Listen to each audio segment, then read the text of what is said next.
Estudando o Livro dos Espíritos. Um estudo sequencial da obra O Livro dos Espíritos de Allan Kardec. Essa é a nossa forma de transmitir esperança, conhecimento e alegria.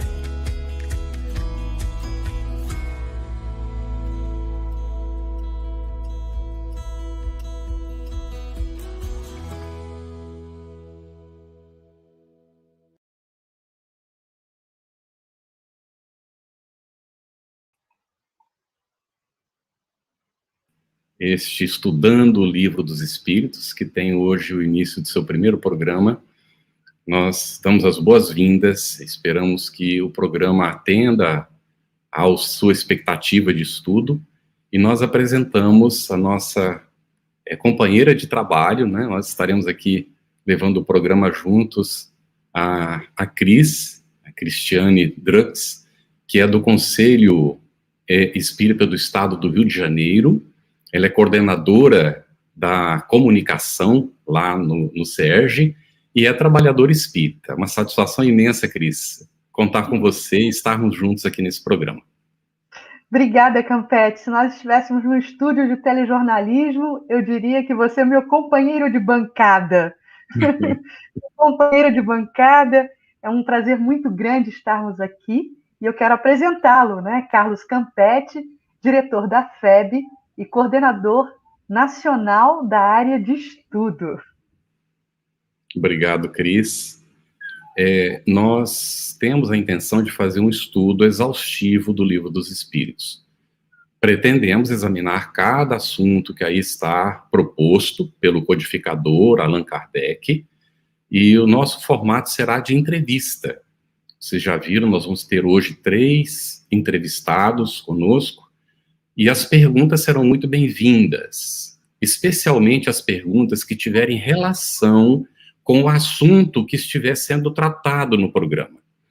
Então, nós pedimos, por favor, que quando tiver as suas perguntas, vá colocando aí no chat da rede que você está acompanhando.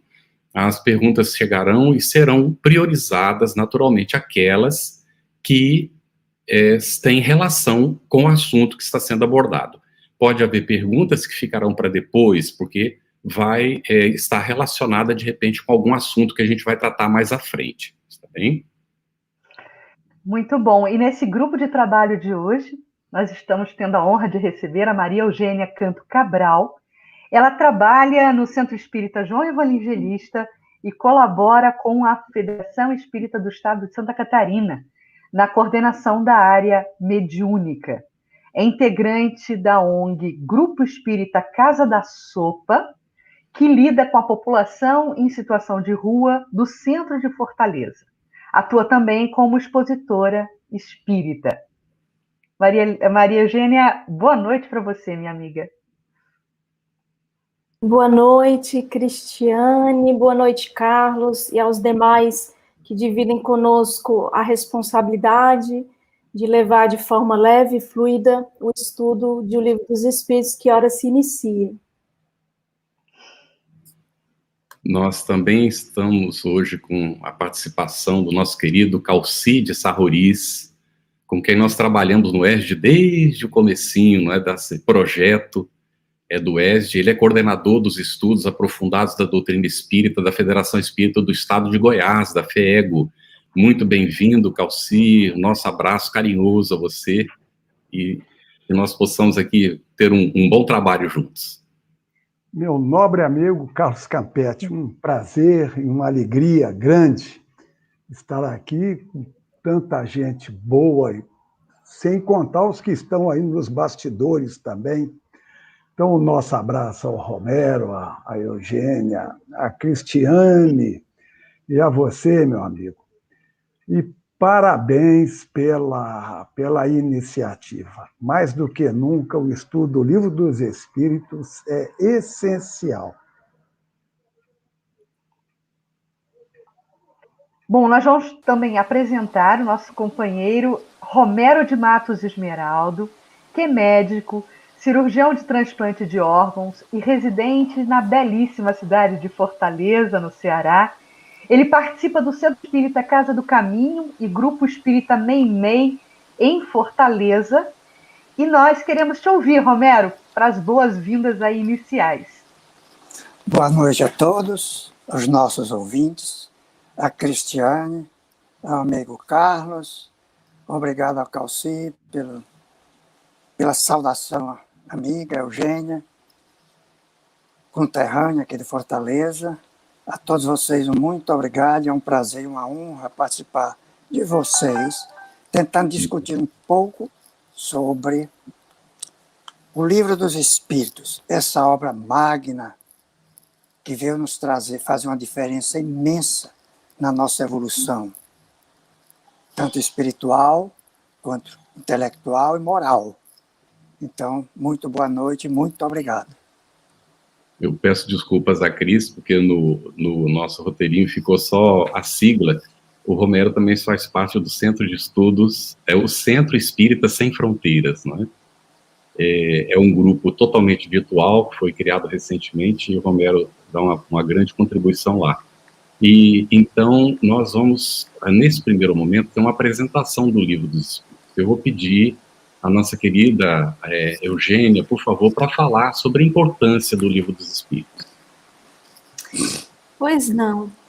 Para nós espíritas ou espiritistas, nós que abraçamos a doutrina espírita, naturalmente a importância é notória porque o Livro dos Espíritos é o marco inicial dessa doutrina espírita ou espiritismo, conforme denominou Kardec. É o livro primeiro, que foi editado em 18 de abril de 1857, marcando o início de uma série de publicações que viriam depois. Contudo, é possível que nós, profitentes do espiritismo, não sejamos ainda capazes de aquilatar a importância do Livro dos Espíritos para o gênero humano, uma vez que, no nosso entender, esse marco inicial da doutrina espírita é também, conforme revelam os espíritos, o início de um grande processo de regeneração da humanidade. Daí porque esse marco, enquanto um marco global para o gênero humano, para a humanidade, talvez não seja perceptível. E aqui fazemos alusão à época em que o Cristo esteve conosco. É bem possível, quase certo até, que a época do cristianismo nascente, da vinda do Cristo, aqueles que com ele conviveram, os mais próximos, os discípulos, os apóstolos, os pósteros do primeiro século, não tivessem noção do marco que seria a presença de Jesus de Nazaré na Terra. Porque aqueles que estão muito próximos do período histórico não têm essa percepção. E a doutrina tem apenas 160 e poucos anos, daí porque não temos a dimensão da grandeza da obra. Muito bom. Romero, agora uma questão sobre o contexto histórico, né, do momento do surgimento do Livro dos Espíritos. Costuma dizer que o véu ele cai, né? Nos fale um pouquinho desse cair do véu. Em que contexto o Livro dos Espíritos surge? Pois não. Muito obrigado. A gente tem que se lembrar da sua evolução histórica, que começou o movimento com as mesas girantes, em 1948, nos Estados Unidos, em Hydesville. Depois passou para a Europa. É digno de nota que isso foi o marco do espiritualismo americano, moderno espiritualismo, e em 1853, já na Inglaterra, se fundava a primeira igreja espiritualista. Aqui na França, digamos assim, com Kardec, a primeira referência que ele teve foi em 1854, quando Fortier, que era um magnetizador como Kardec, disse, olha, existe uma coisa diferente. É uma nova aplicação prática do magnetismo. As mesas também são magnetizadas. Aí Kardec disse, isso é possível, né? Porque tem muita coisa na energia, na eletricidade que nós não entendemos. Mas até lá tem que esperar, né? Mais adiante, alguns meses depois, encontra-se novamente o próprio Fortier e diz, olha, agora a coisa é diferente. As mesas falam. A gente pergunta e elas respondem. Ele disse, olha, permita que eu fique na dúvida, né? Porque enquanto eu não provar que a mesa tem célula, tem nervo para se mexer e para pensar, eu considero isso como uma conversa para dormir. Então, é melhor esperar. Isso passou em 54. Quando foi em 55, 1855, lá no começo, ele se encontra com o Carlotti, que era um grande amigo dele, e que ele fala todo entusiasmado, e aqui em primeiro ele diz, olha, os espíritos estão falando através das mesas, né? Aí, ele, como ele falou com muito entusiasmo, ele conhecia o ardor de Carlotti, ele não levou muito em consideração, tornou até mais descrente, né? Mas, em maio de 1855, desse ano, ele estava na casa da senhora Roger, estava com o magnetizador Fortier, estava a senhora Plena Maison e estava o senhor Patier, que ele fará nos mesmos termos que o Carlotti, mas só que de uma forma tão séria que Kardec ficou realmente impressionado. Então, a senhora Plena Maison convidou para assistir às suas sessões na casa dela. Ele começou a frequentar e viu que lá realmente era uma coisa impressionante. Embora fosse uma coisa mais de diversão, de movimento e tudo, ele sentiu que havia ali alguma coisa por trás e começou a investigar. Coincidiu que ele conheceu, numa dessas reuniões, a família do seu Baudin, que tinha duas filhas que eram médiuns, né? A Caroline e a Julie, e convidou para Kardec fazer parte das reuniões, o que ele fez assiduamente. Agora vocês vejam a data, né? Isso foi em maio de 1855. Quando a gente vai ver no decorrer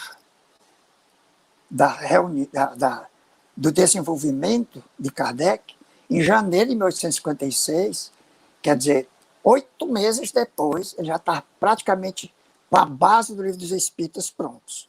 Por quê?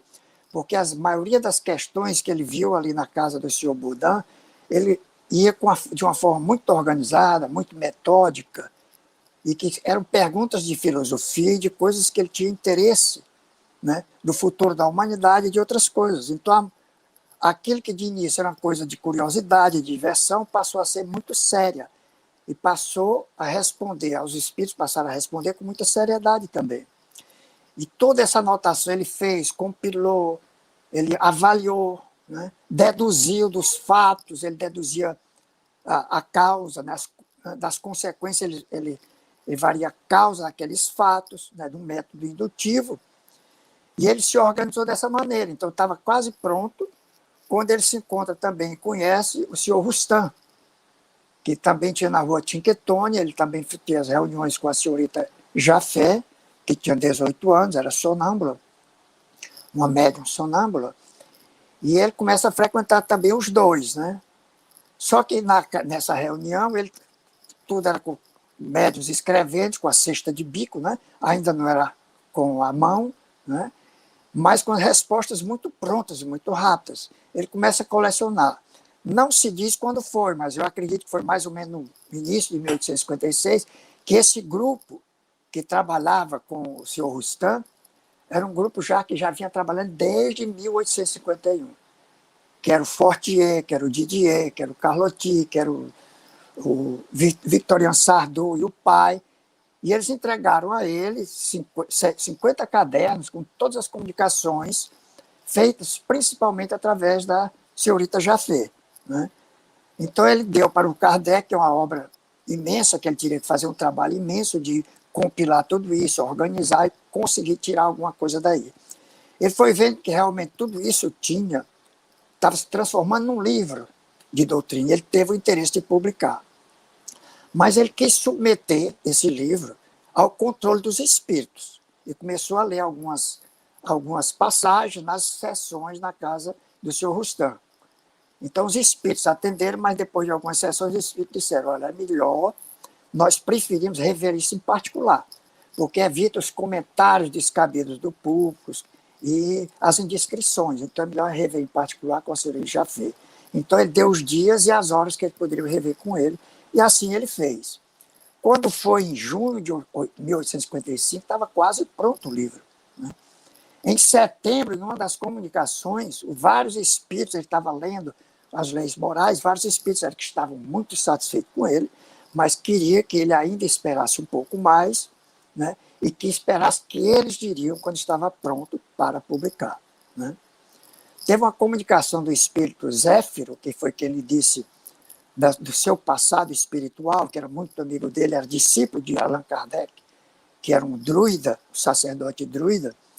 Ele lhe disse que teria uma próxima reencarnação, e ele disse: esse livro que estás a publicar, isso em janeiro de 1857, o livro já estava no prelo, já estava na livraria Dentu, para ser publicado. Com menos de 2 anos dessas experiências, Kardec estava com o livro pronto. E assim, em 1857, 3 meses depois de rever e tudo com a tipografia, o livro veio a público, né? E causa um sucesso tremendo. Foram 501 questões, eram dispostas em 2 colunas. Na primeira coluna tinha as perguntas e as respostas diretas dos espíritos, e na coluna da direita tinha comentários de Allan Kardec, baseado também em informações prévias e conhecimentos outros prévios, né? Com isso, essa edição se esgotou rápido. E numa dessas entrevistas que ele teve, numa dessas reuniões que ele teve com o Espírito de Verdade, ele já tinha dito que não publique tudo, porque nós não devemos dar tudo de uma só vez. Temos que esperar que as opiniões se formem. Então, mais tarde, ele teria que publicar mais. E isso vai ser só uma introdução. E realmente, quando foi em 1860, em março, ele já publica a 2ª edição do Livro dos Espíritos, com 1019 questões. 3 anos Muitas das questões. Depois, né? Exatamente. E em 4 meses a edição se esgotou. E foi um sucesso tremendo essa publicação. Isso, em síntese, é como se formou o Livro dos Espíritos.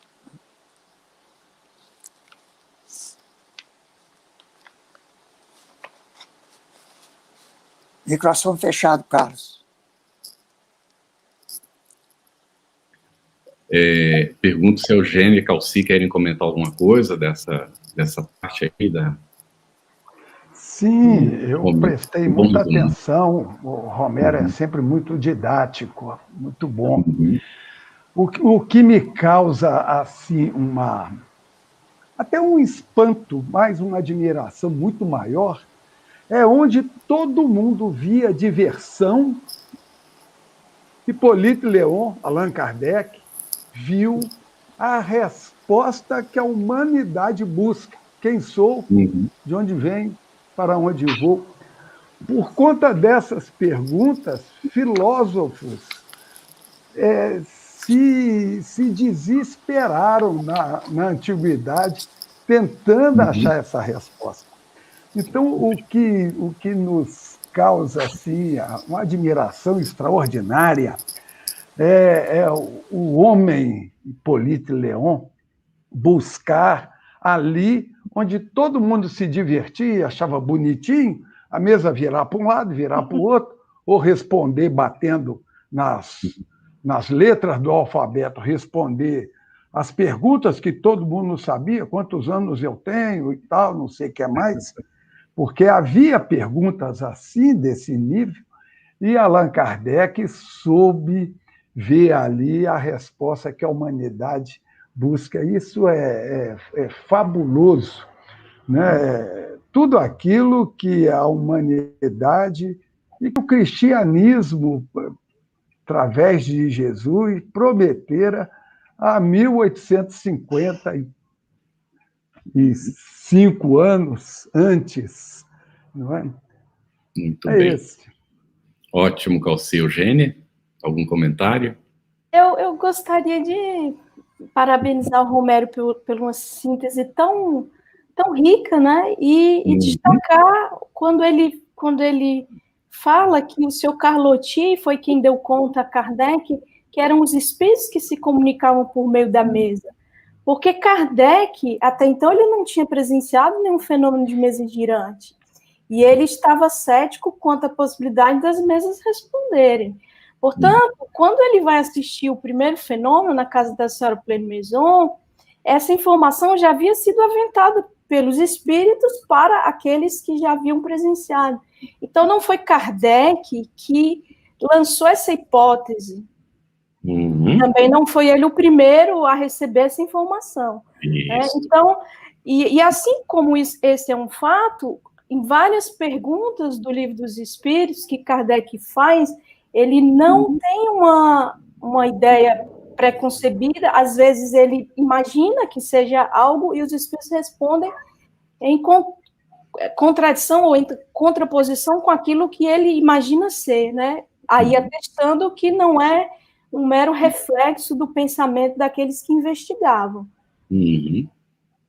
Muito bem, bom. excelente. Ótimo. Campete, antes de você jogar a próxima pergunta para o Calci, né? Está aí tá na fila aí, mas eu preciso sublinhar uma coisa que me saltou a partir da consideração do Romero. O processo sério que Kardec empreende e os cuidados que ele toma de ter essa assessoria, essa assistência direta com o Espírito Verdade, no sentido de verificar o conteúdo a ser lançado, né? Então, havia quase que um copydesk ali, regulando e organizando e controlando o que seria colocado no livro para depois ser impresso, né? Para que a gente reflita sobre a seriedade da composição do livro, para não se lançar livros às pressas, né? Que a gente faça todo esse trabalho de controle sobre o conteúdo, a gestão do conteúdo, né? Então, eu queria até colocar isso na roda, porque hoje em dia a gente tem verificado que é uma grande questão isso, né? Quer dizer, e que tomemos Kardec como grande exemplo. Excelente, Cris. Muito bom mesmo. Vamos agora tratar um pouquinho da composição. Vou pedir ao Calci, por gentileza, se poderíamos falar um pouco da composição, como está composto o Livro dos Espíritos. É interessante, porque Allan Kardec, além de toda essa capacidade, né, de observação, esse objetivo, né, ele não se deixou levar pelas inúmeras ideias que existiam na França, né? A ideia sensualista, idealista, materialista. Ele não trouxe nada disso. Ele soube selecionar, e o modo como ele divide o Livro dos Espíritos, primeiro colocando por pergunta. É a coisa mais fácil do mundo, é a pergunta número tal. Pronto, não tem problema, é página tal, capítulo tal, se o volume pequeno, volume grande, acabou, já mudou. Não, é a pergunta número tal. Então, só pelo fato dele ter colocado, numerado as questões, né, já mostra a preocupação que ele tem em facilitar para a gente. E aí ele pega o Livro dos Espíritos, divide em livros, 4 livros, dentro de cada livro, capítulos, quer dizer, modo de facilitar, né? Eu me lembro muito Paulo de Tarso, que dizia para os coríntios, né, eu dei leite para vocês porque vocês não tinham condição de alimento sólido, né? Kardec trouxe um alimento sólido, mas ele trouxe de maneira muito facilitada, para a gente poder compreender. Você imagina, em 2 anos, conforme o Romero colocou para a gente, em 2 anos, naquele tempo, publicar um livro. Eu estou há mais de 2 anos em cima de um assunto que eu já conhecia, já vinha pesquisando há mais de 30 anos, e já passei mais de 2 anos escrevendo sobre um assunto que parece que todo mundo conhece, né? Então, a gente observa que é a pessoa talhada. E ele pega o Livro dos Espíritos, divide em 4 partes, e o interessante é que cada parte do Livro dos Espíritos, ou melhor dizendo, cada livro do Livro dos Espíritos está desenvolvida nas demais obras que ele lançou. Então, você pega a primeira parte, as causas primárias. Você vai na Gênese, você tem o desdobramento daquilo que está no livro número 1. Você vai no segundo livro, O Mundo dos Espíritos, ou O Mundo Espiritual, Livro dos Médiuns. a terceira parte das leis morais, Evangelho segundo o Espiritismo, e das esperanças e consolações e tal, Céu e Inferno. Então, é um livro denso de perguntas espetaculares e respostas geniais, muito bem organizado, muito bem dividido e desenvolvidos nos demais livros. Eu costumo dizer que Allan Kardec não é só o codificador, não, é o sistematizador, o facilitador, aquele que trouxe para a gente de maneira muito, muito fácil, muito boa, algo de difícil compreensão. Né? O homem entender a si, a sua origem, para onde vai, de onde veio, qual é o seu destino. É isso aí, em síntese. Calci, então vamos começar por você. Vou te provocar numa questão aqui. Qual é a sua relação, então, com esse monumento de obra que você tão bem explicitou aí para a gente? Qual é a sua relação com o Livro dos Espíritos? Você sabe qual é a minha dificuldade, Cristiane? É saber qual é a pergunta mais genial do Livro dos Espíritos. Porque cada dia eu elenco uma, né? Conforme o meu estado de ânimo, conforme aquilo que eu tenho que fazer. Né? Às vezes eu elejo a questão 886 como a mais, às vezes a 621, a consciência, a lei de Deus que na consciência, às vezes a 909, às vezes a 919. A minha relação é essa. Eu brigo com o Livro dos Espíritos para saber qual é a pergunta mais interessante que tem. Eu até hoje não consegui achar a resposta. Ela varia muito.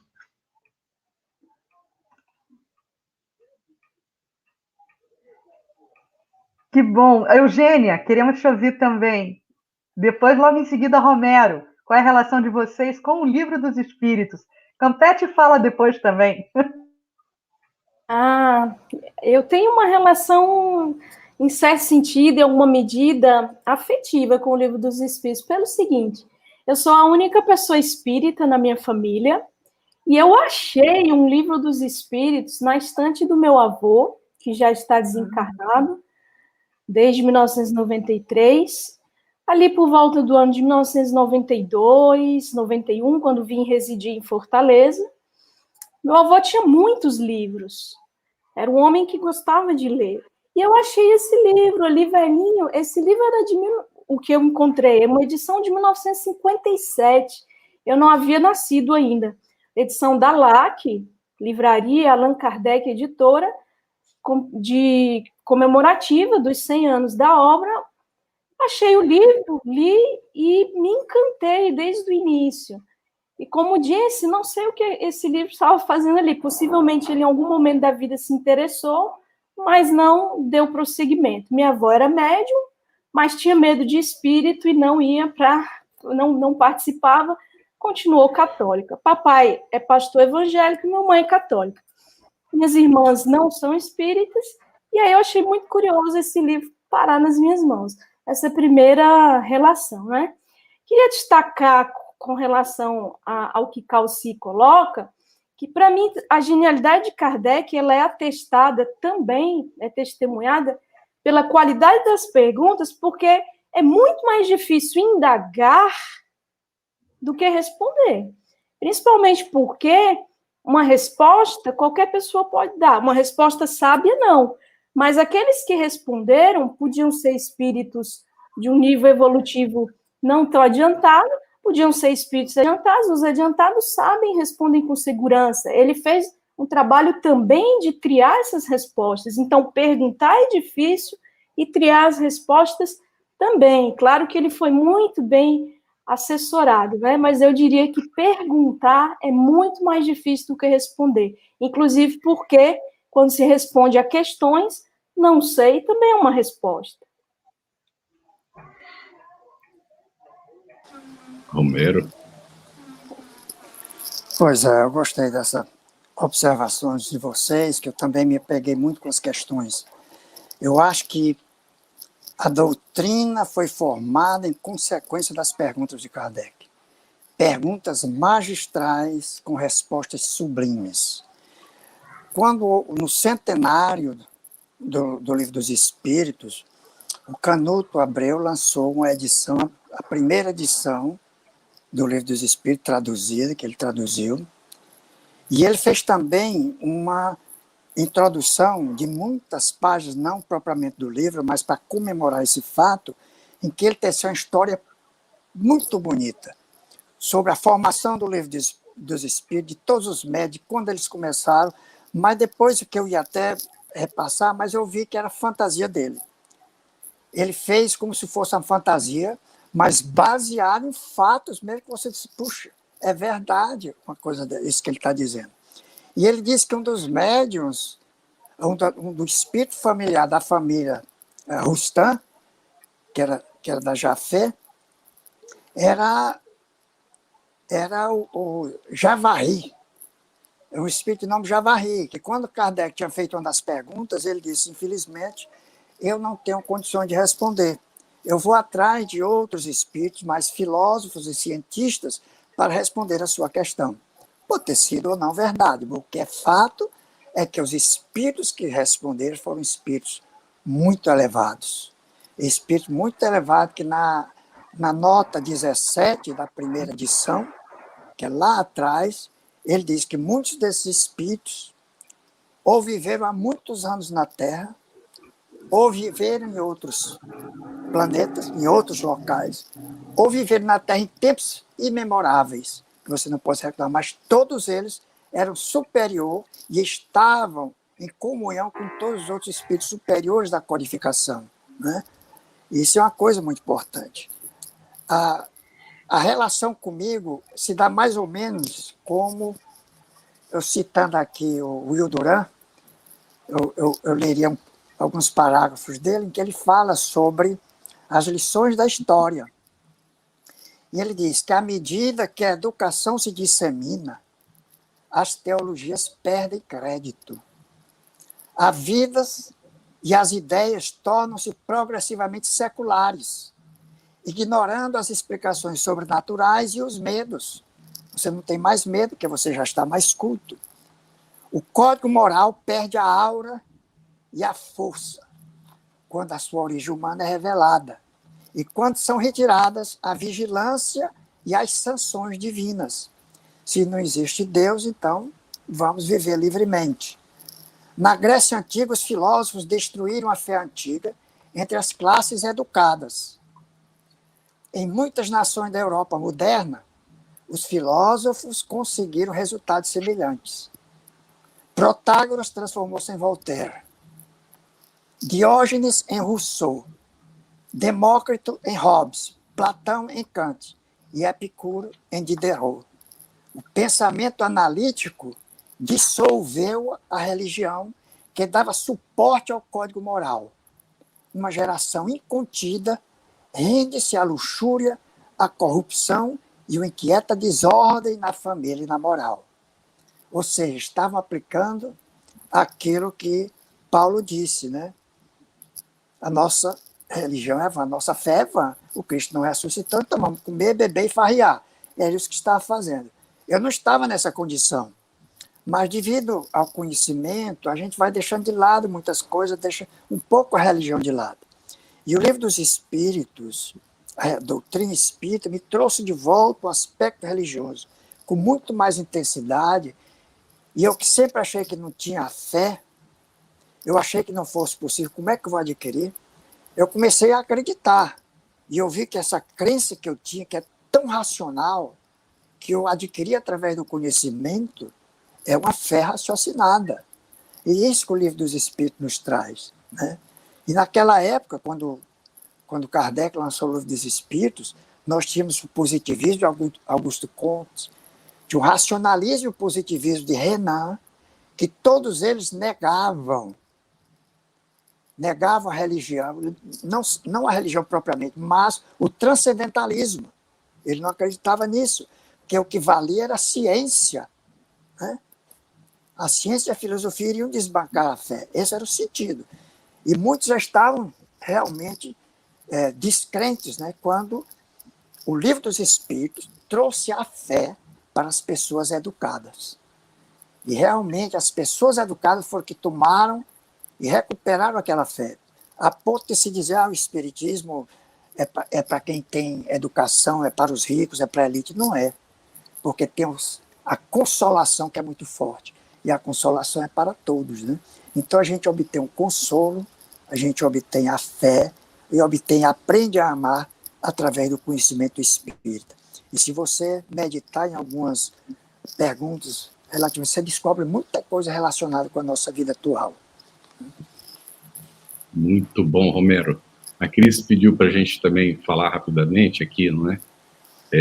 A minha relação com o Livro dos Espíritos, ela nasceu quando ainda era menino, né?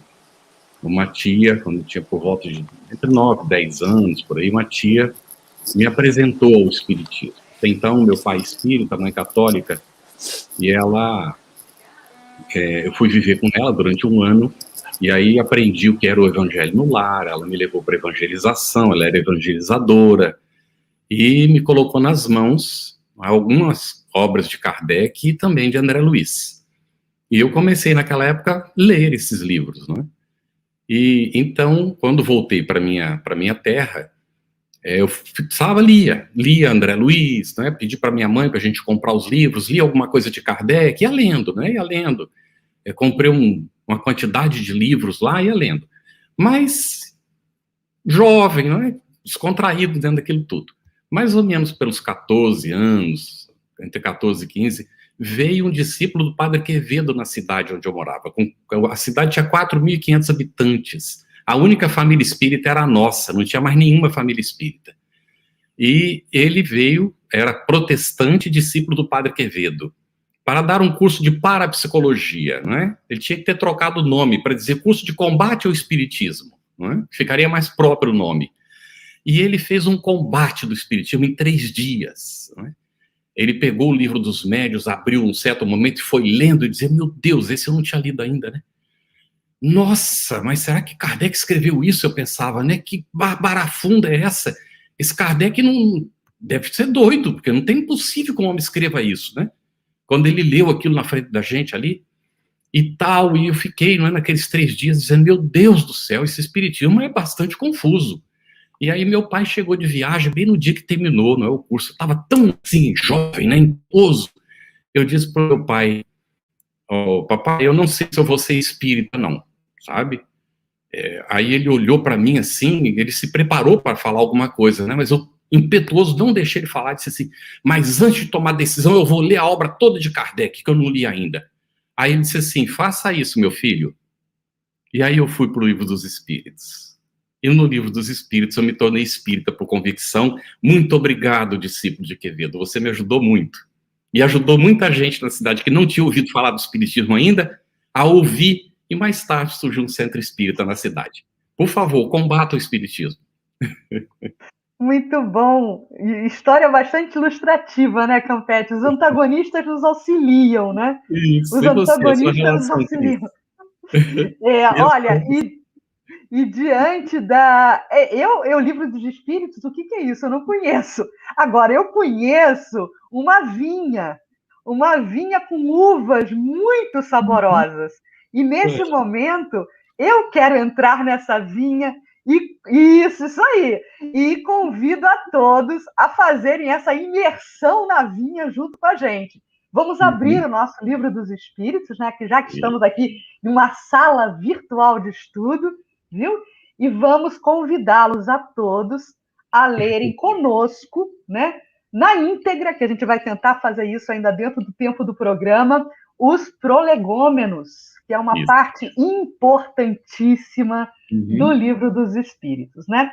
Então, Campetti, começando eu aqui com o primeiro parágrafo, fenômenos alheios às leis da ciência humana se dão por toda parte, revelando na causa que os produz a ação de uma vontade livre e inteligente.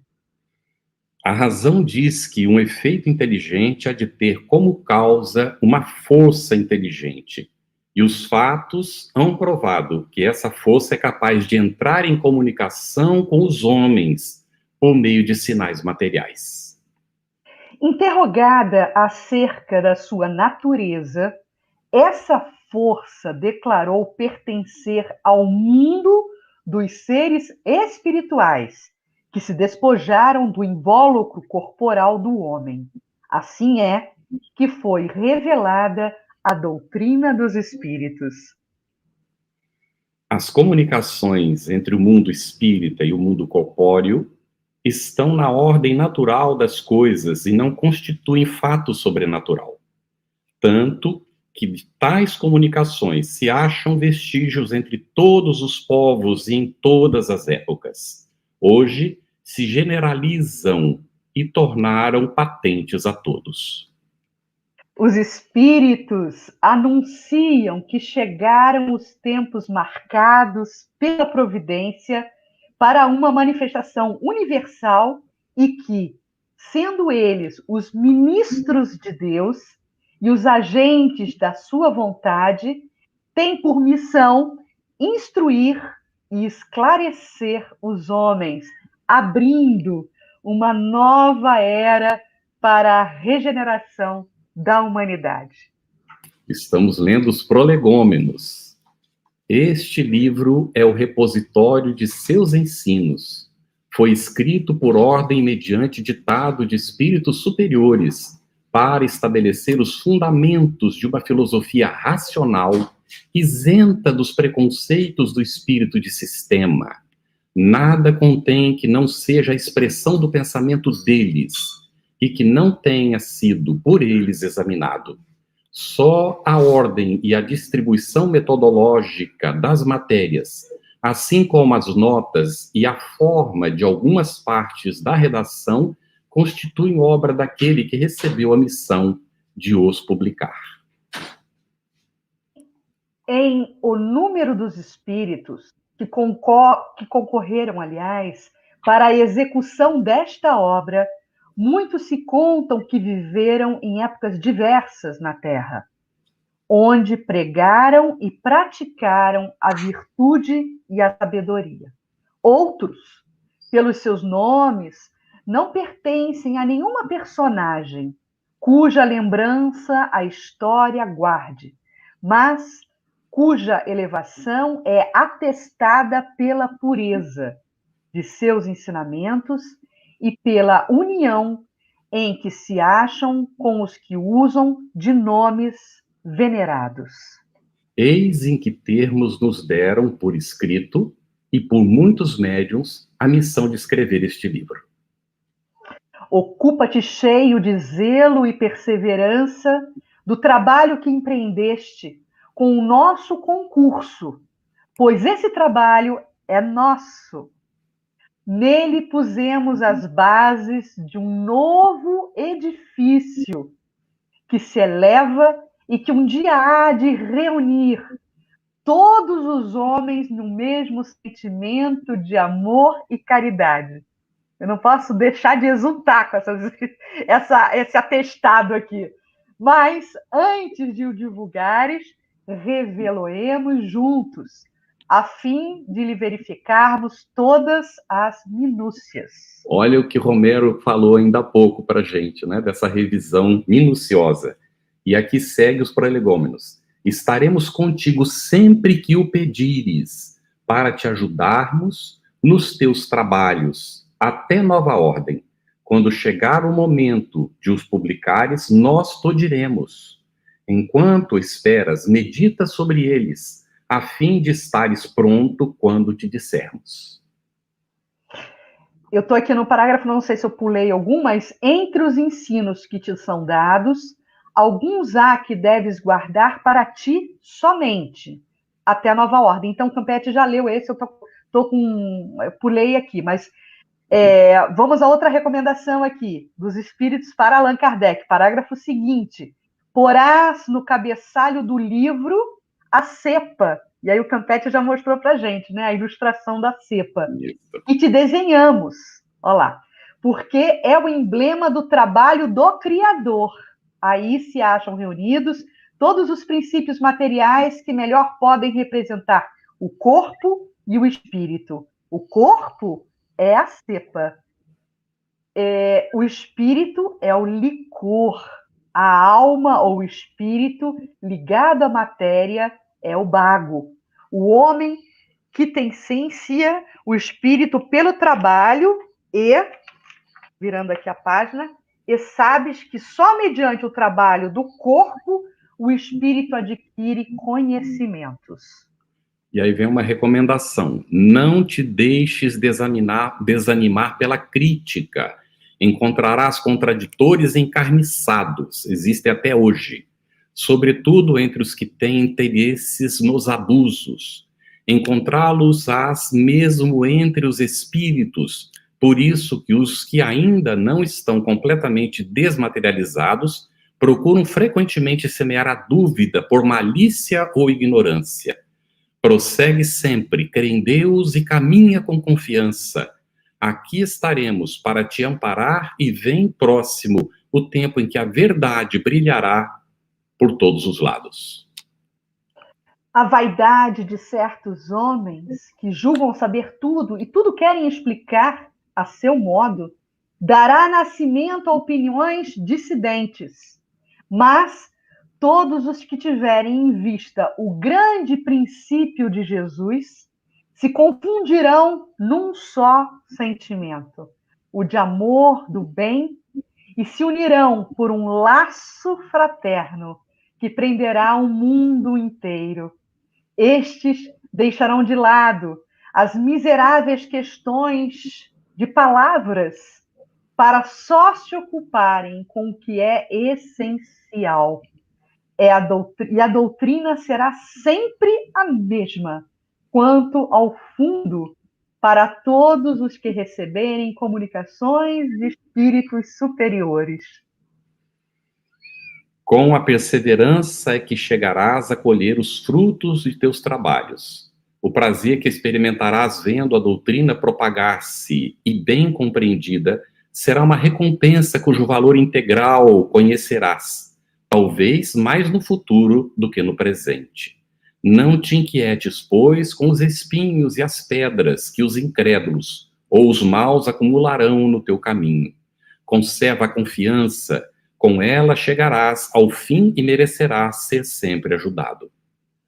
Lembra-te de que os bons espíritos só dispensam assistência aos que servem a Deus com humildade e desinteresse, e que repudiam a todo aquele que busca na senda do céu um degrau para conquistar as coisas da terra, que se afastam do orgulhoso e do ambicioso. O orgulho e a ambição serão sempre uma barreira erguida entre o homem e Deus. São um véu lançado sobre as claridades celestes. E Deus não pode servir-se do cego para fazer perceptível a luz.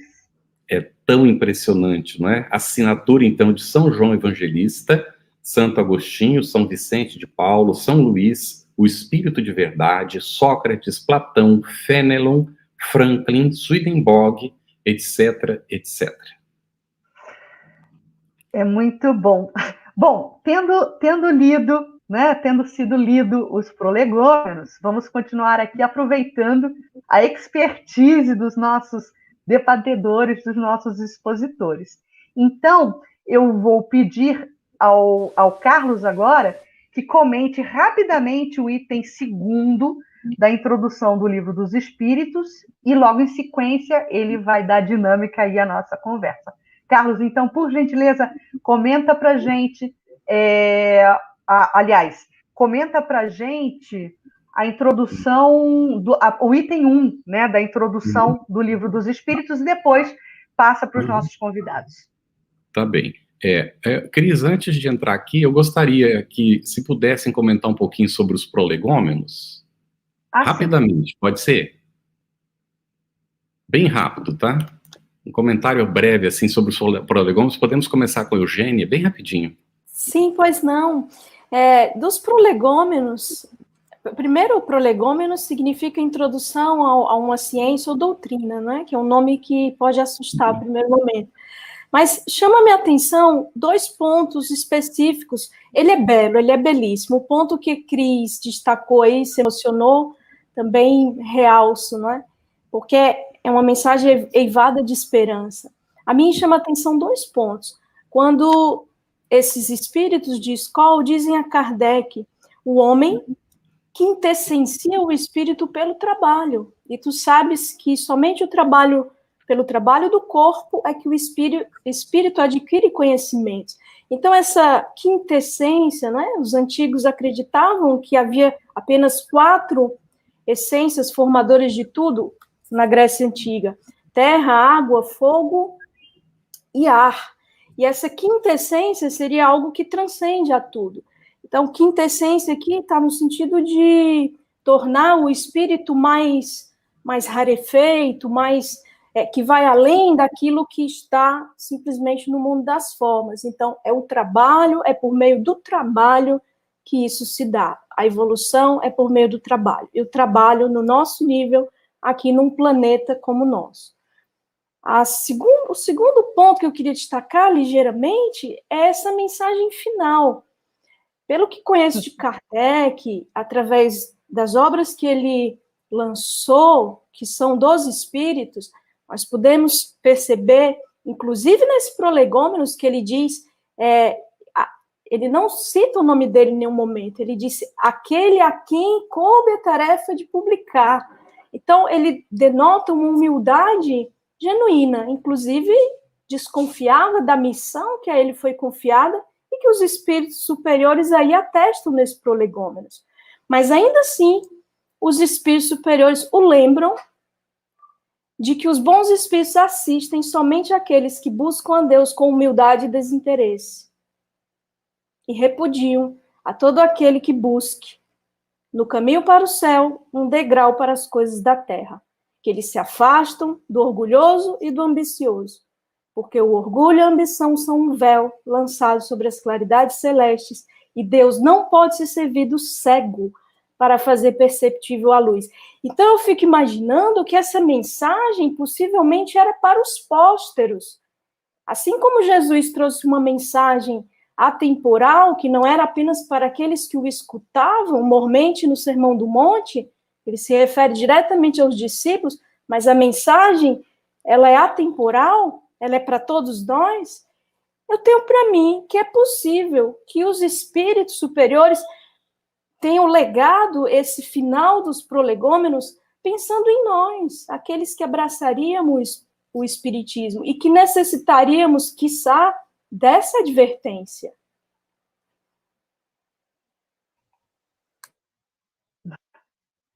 Muito bom. Alguém gostaria de comentar mais alguma coisa sobre pensar algum detalhe aí dos prolegômenos? Eu gostaria, sim. Romero, faz favor, você primeiro, sempre. Pode falar, Calcinha, Não, depois eu falo. Você.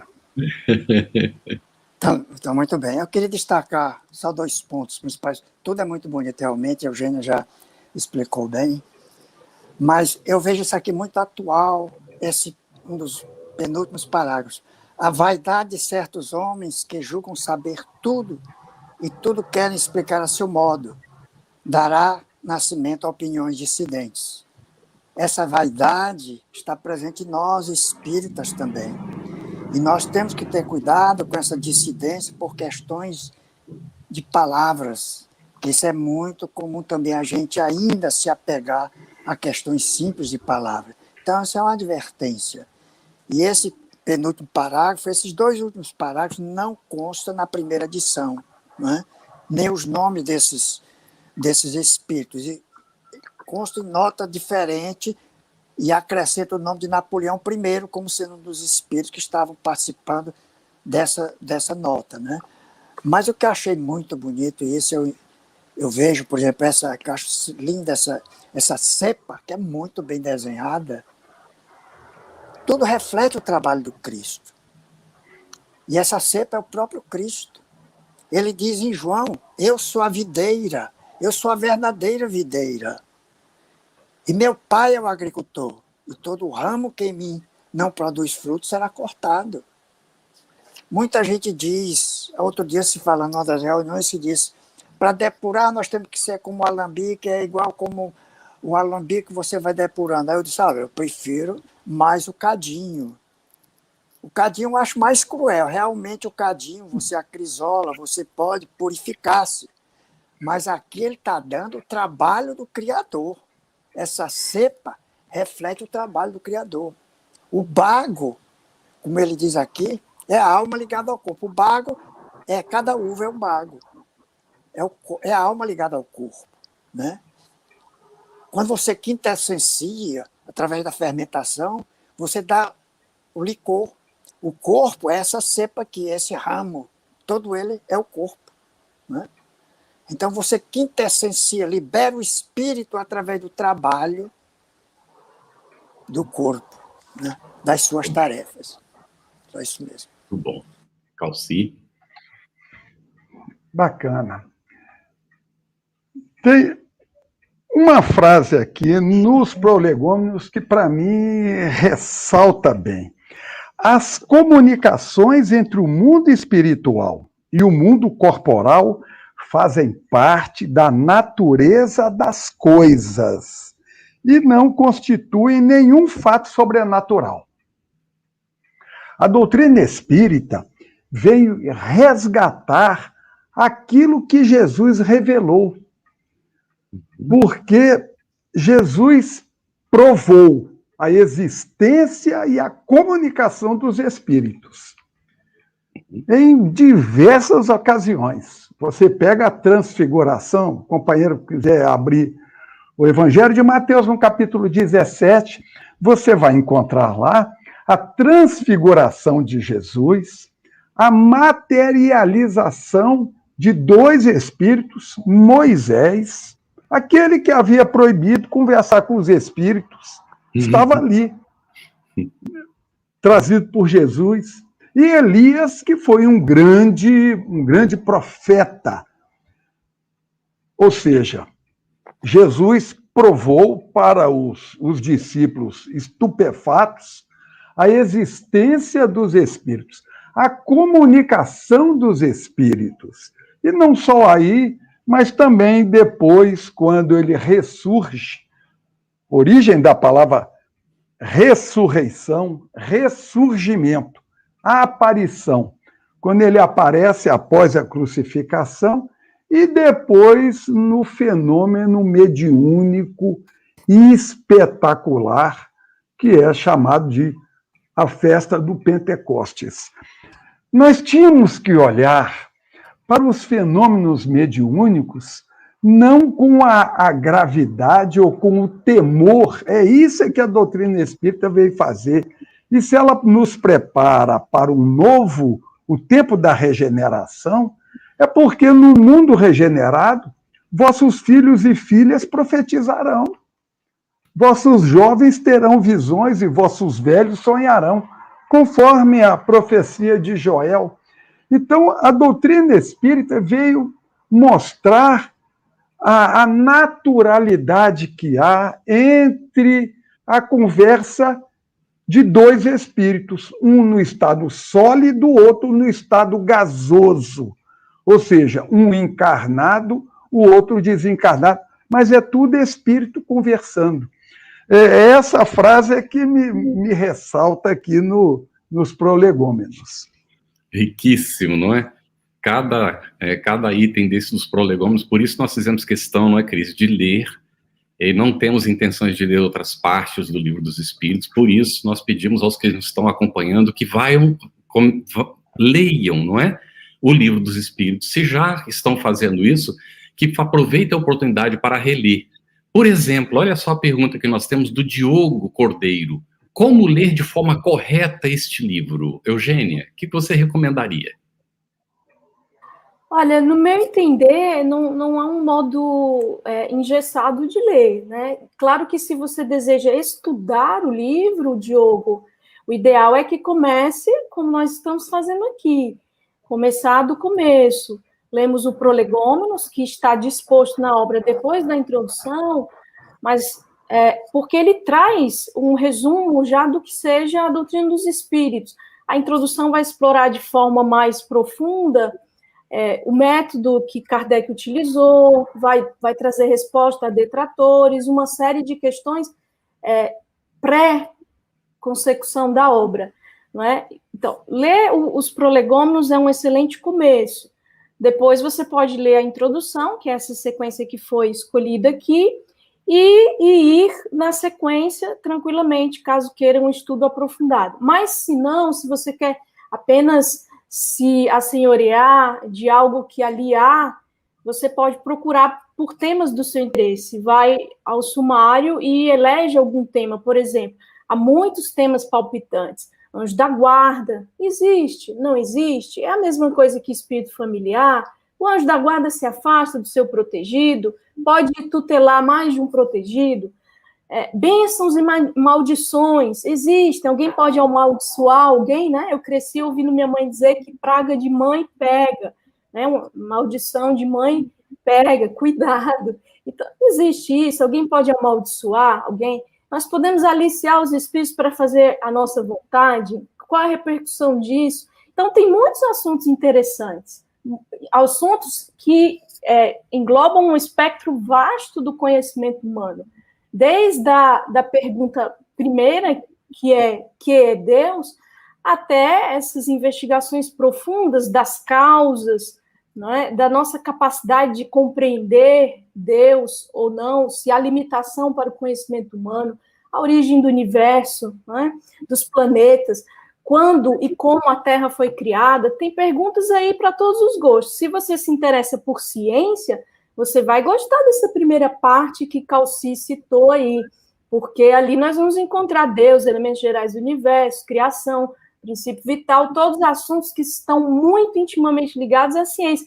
Por isso foram desdobrados na última obra, um Kardec já mais maduro, que trata exatamente da criação, a Gênese. Se você quer algo mais moral, né, no tocante, por exemplo, às leis de sociedade, o progresso, algo que é muito comum nas lives de hoje, por conta do momento que vivenciamos, os flagelos da humanidade, a lei de destruição, é uma lei, uma série de possibilidades, tá bom? Muito bom. Se você quer conhecer o livro, não conhece ainda, leitura de capa a capa, não é? Mas se você quer assuntos específicos, já está estudando a obra, olha que riqueza que a Eugênia apresentou num resumo aqui.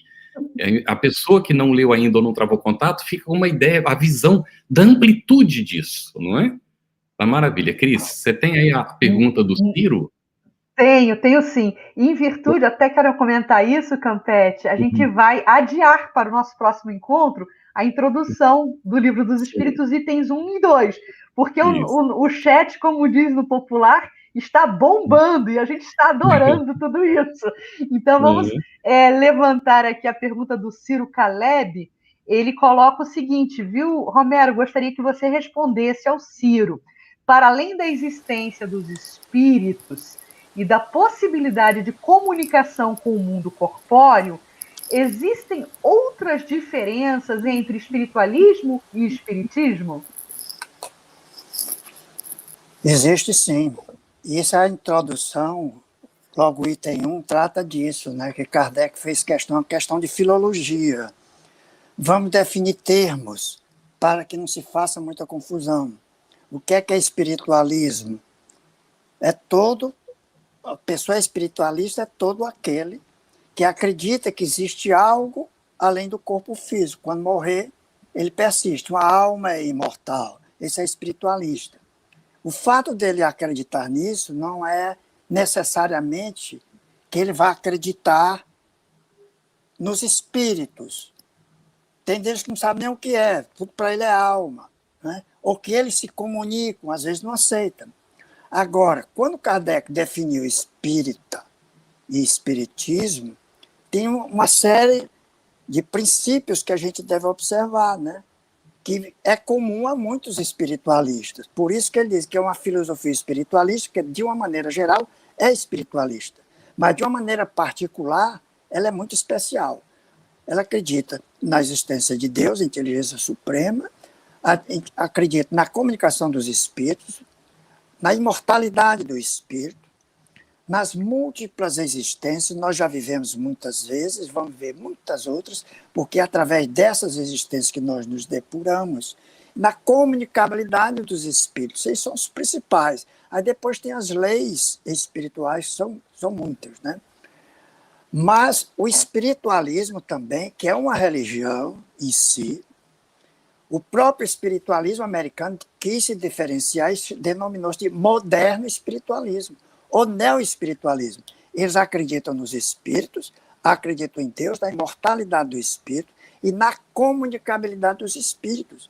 Eles têm reuniões, têm sessões, têm programas, cursos para a mediunidade, para o desenvolvimento da mediunidade também. Eles são igrejas, é quase que uma religião formal, né?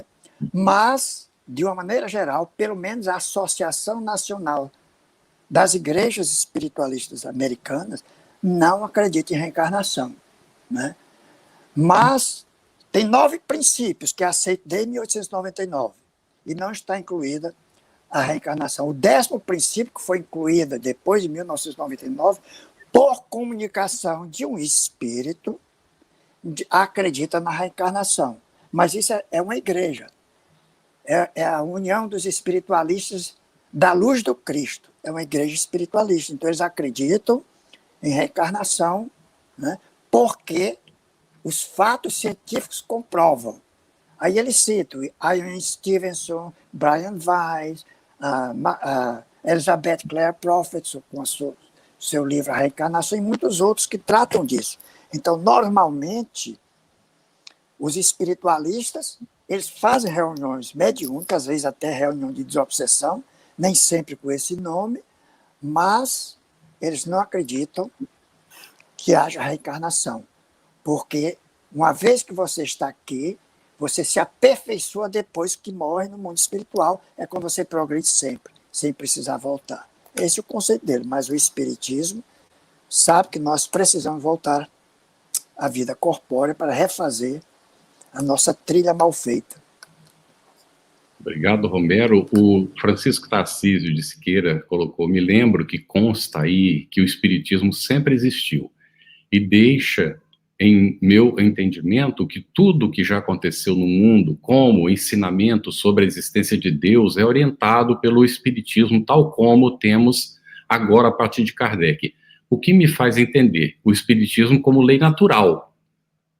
Portanto, queiramos ou não, a reencarnação é fato. Concordam?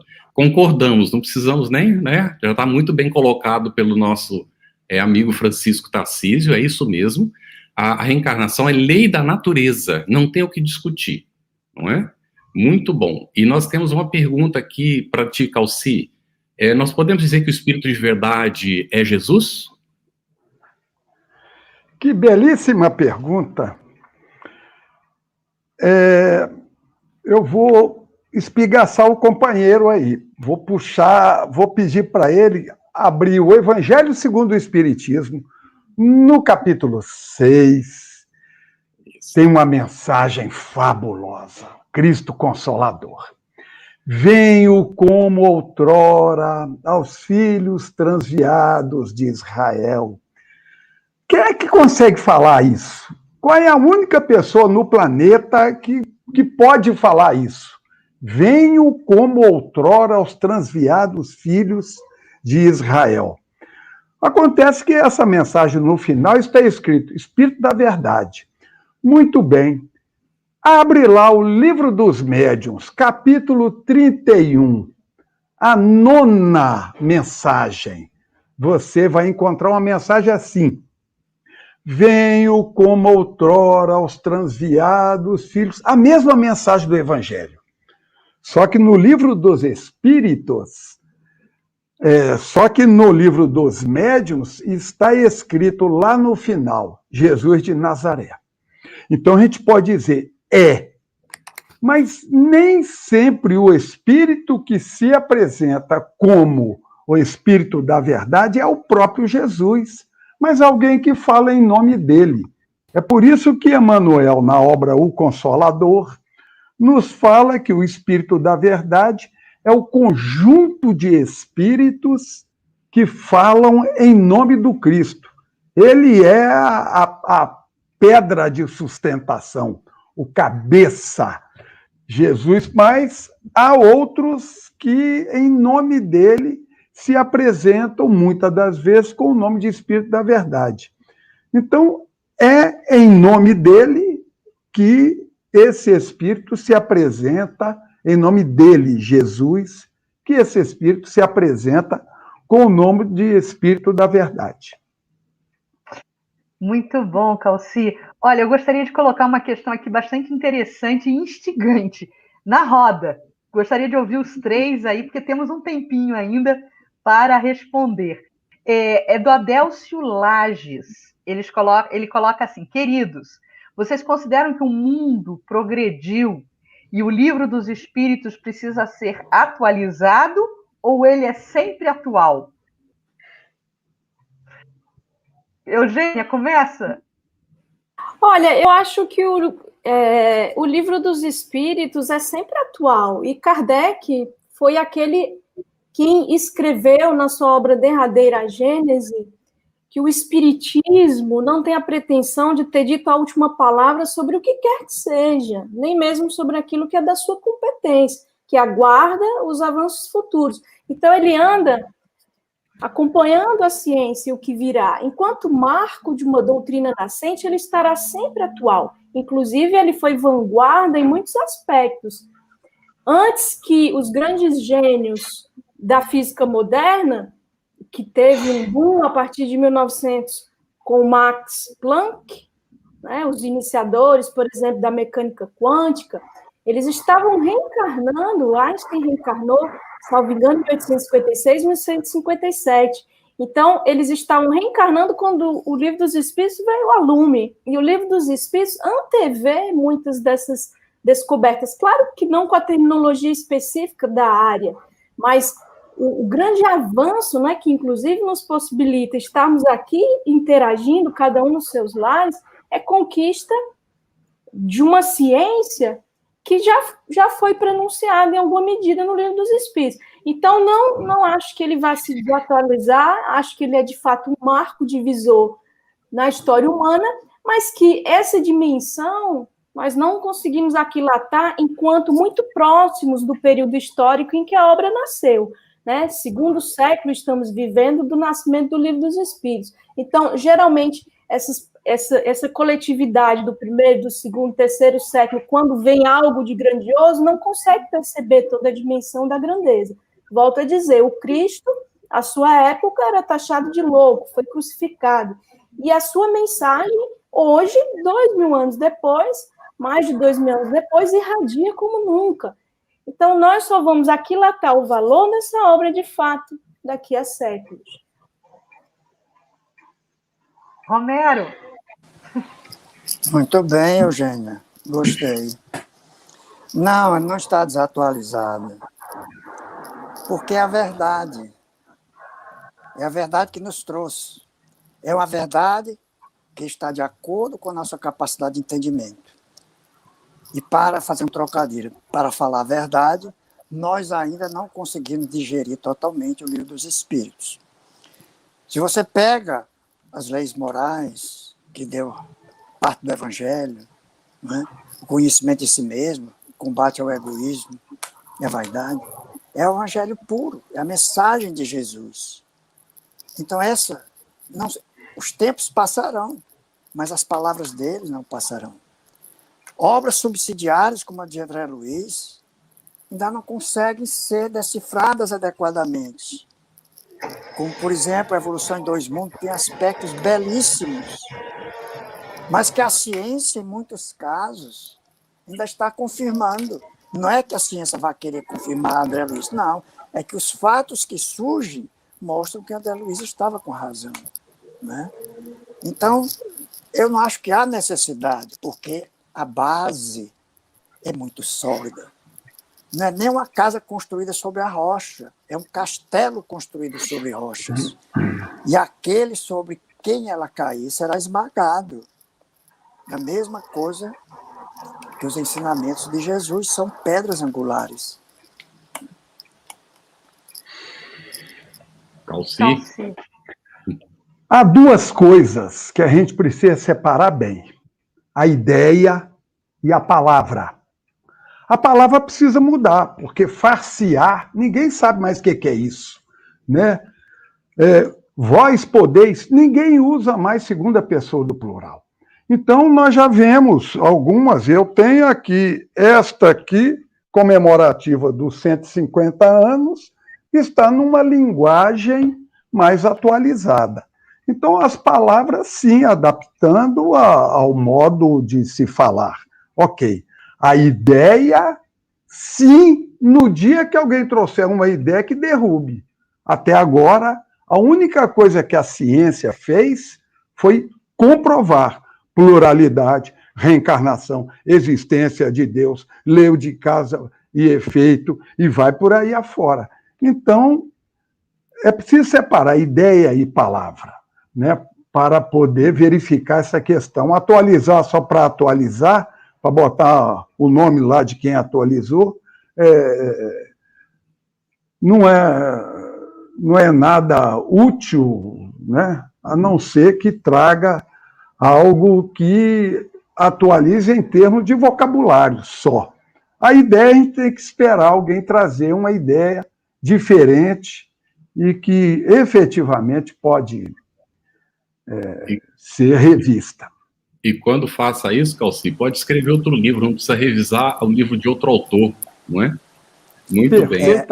Gente, nós vamos encaminhar para o nosso fechamento, não é? O assunto é bem interessante, não tem fim, vocês estão vendo, quem está nos acompanhando está percebendo isso, né? Nós estamos no início do estudo, nós já tivemos que deixar uma partezinha para, né, iniciar na semana que vem, introdução, onde vai tratar justamente dessa questão das palavras, né, que Kardec já começa fazendo as definições, e aqui nós gostaríamos, né, um companheiro fez uma pergunta de qual o livro ler depois do Livro dos Espíritos. Na sequência é o Livro dos Médiuns, não é? Que é o segundo livro da codificação. Depois o Evangelho segundo o Espiritismo.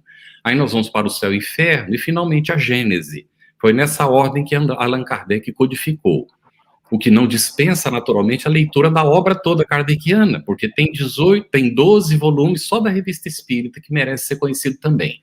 Mas nós gostaríamos de ir fechando hoje, agradecendo muito, não é, a participação aqui, Cris, obrigado, né, nós dividimos essa tarefa, Eugênia, maravilhosa participação, muito obrigado, Calci, meu amigo, maravilhoso nos encontrarmos de novo na tarefa, não é?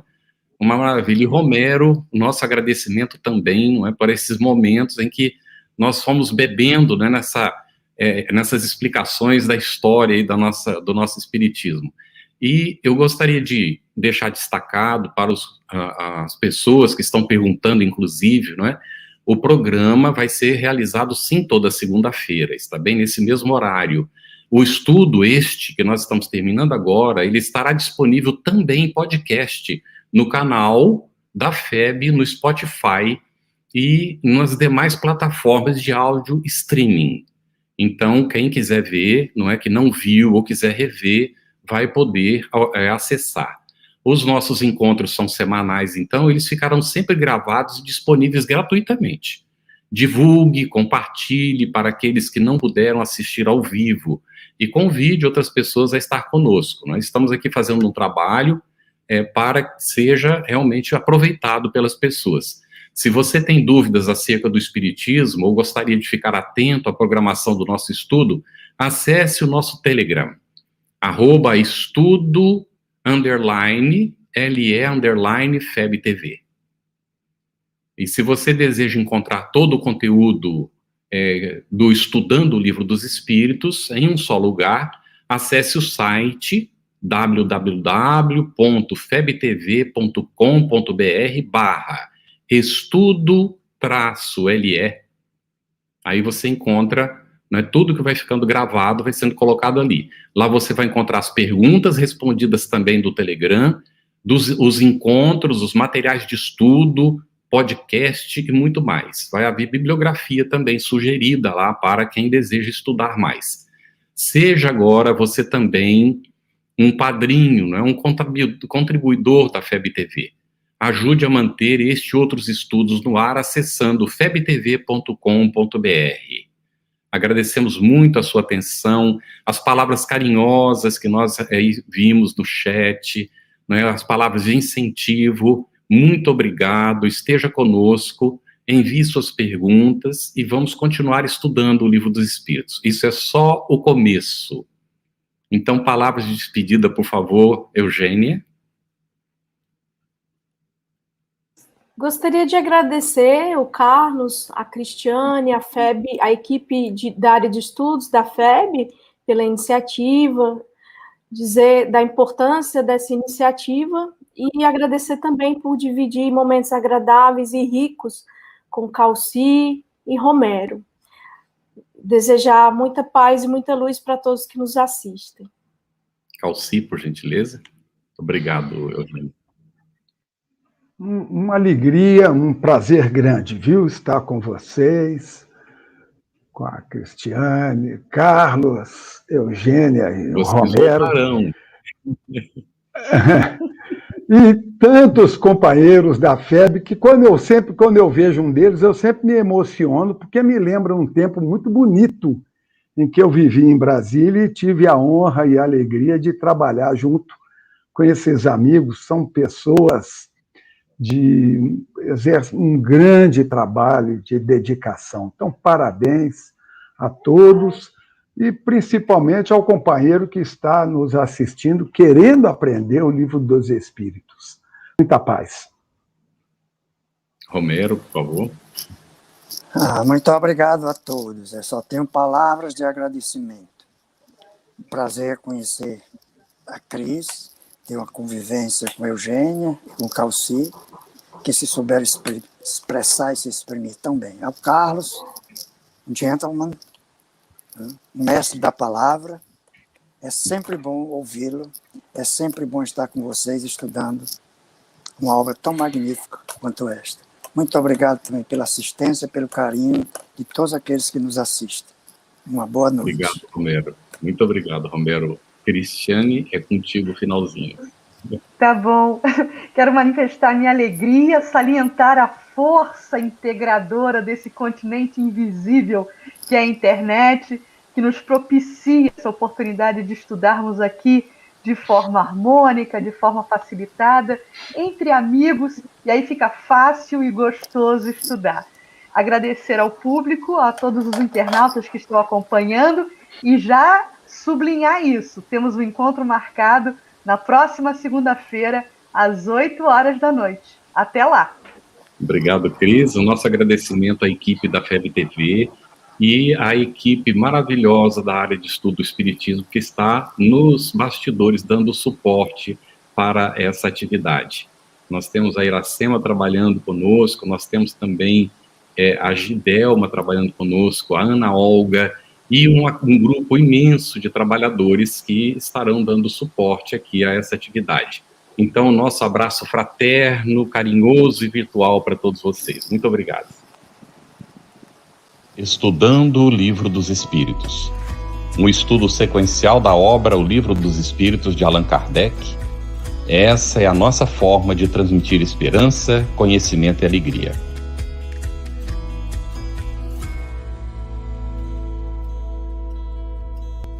Aproveitando a minha expressão de gratidão, dizer que tu continues a participar, colaborando tanto quanto possível, para que esta proposta de amor e de paz continue a celebrar a vida por mais longos anos, porque a necessidade do mundo é impiedosa, crescente. E nós não podemos, que vivemos o bem, ficarmos ociosos, parados e contemplando, achando que Deus vai fazer aquilo que nós precisamos fazer. Minha gratidão, o meu abraço e o meu terno convite para que continuemos juntos com a FEB TV no ar, brilhando luz.